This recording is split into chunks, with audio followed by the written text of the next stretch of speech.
तो hello guys, और one piece का चैप्टर 116 सेट आ चुका है।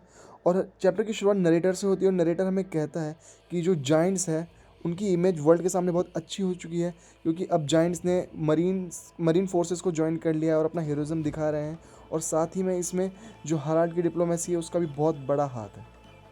उसके बाद हमें पता चलता है कि जो लोकी है वो अंडरवर्ल्ड के डिटेंशन सेंटर में है, ब्रूअर्स विलेज में तबाही मचाने के लिए, क्योंकि उसे लगा था कि एडा जिसको वो अपनी मदर मानता है, उनके खाने में किसी ने जहर मिलाया था। और इस बात से वो गुस्सा होकर उसने विलेज में तबाही मचाना शुरू कर दी थी। उसके बाद हम देखते हैं कि जो हारल्ड है वो अपने लास्ट मिशन से वापस एल्बाफ आ चुका होता है और वो वहाँ पे एडा का ध्यान रख रहा होता है। वो एडा से बहुत बातें कर रहा होता है और एडा उसे कहती है कि उस हराल्ड से बातें करके उसे बहुत अच्छा लग रहा है और वो जानना चाहती है कि कब एल्बाफ जल्दी वर्ल्ड के साथ मर्ज होएगा। हराल्ड उसे जवाब देता है कि जल्द ही ऐसा होएगा, तुम सही बोल रही हो, जल्द ही जो एल्बाफ है वो वर्ल्ड के साथ मर्ज होएगा और पुराने दिनों की तरह हम फिर से साथ में एडवेंचर्स पे जा सकते हैं। उसके बाद हम देखते हैं जो आइडा है वो अपना हाथ हराल्ड की तरफ बढ़ाती है और अचानक से उसका हाथ अपनी स्ट्रेंथ खो के गिर जाता है। वहाँ पे हमें पता चलता है कि आइडा अब नहीं रही, वो मर चुकी है।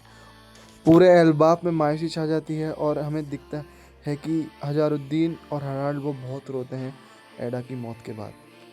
फिर हमें लोकी दिखाया जाता है जो ये सब होने के बाद भी जेल में बिल्कुल शांति से बैठा रहता है। उसके बाद हमें बताया जाता है कि जो शैंक्स है 14 साल पहले वो अचानक सी वो गायब हो जाता है, जो कि गॉड नाइट बनने की रेस में सबसे आगे था।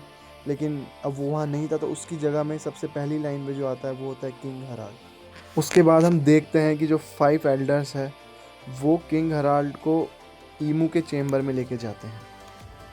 उसके बाद हम देखते हैं कि वहाँ पे ईमू की आवाज़ आती है और हराल्ड बहुत हैरान होता है कि एम्प्टी थ्रोन पे कोई बैठा है। बाद में ईमू बोलती है कि हराल्ड मैं तुम्हें बहुत दिनों से देख रहा हूँ, और वो उसे आगे बुलाता है और उसे एक नया सील मार्क देता है जिससे वो गॉड नाइट बन जाता है। और वो सील मार्क लेते ही जो हराल्ड है उसे अपने अंदर एक इमोर्टल पावर महसूस होने लग जाती है। ईमू हराल्ड से कहता है कि जो उसका जो एबिस मार्क है, जो कि हमने मांगा में पहले भी देखा है, जो थोड़ा डेविल टाइप जो मार्क है, वो उसे अपने थ्रोन रूम में बनाए।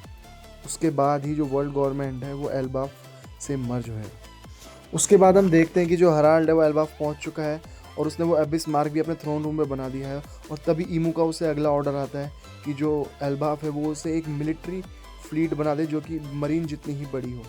इस चीज़ को रजिस्ट करने की कोशिश करता है हराल्ड, लेकिन वो जो सील ईमू ने उसको नहीं दी थी उसके कारण वो ये चीज़ नहीं कर सकता। जो ईमू कहता है वो उसे करना पड़ेगा और इसी कारण अब वो कुछ नहीं कर पाता।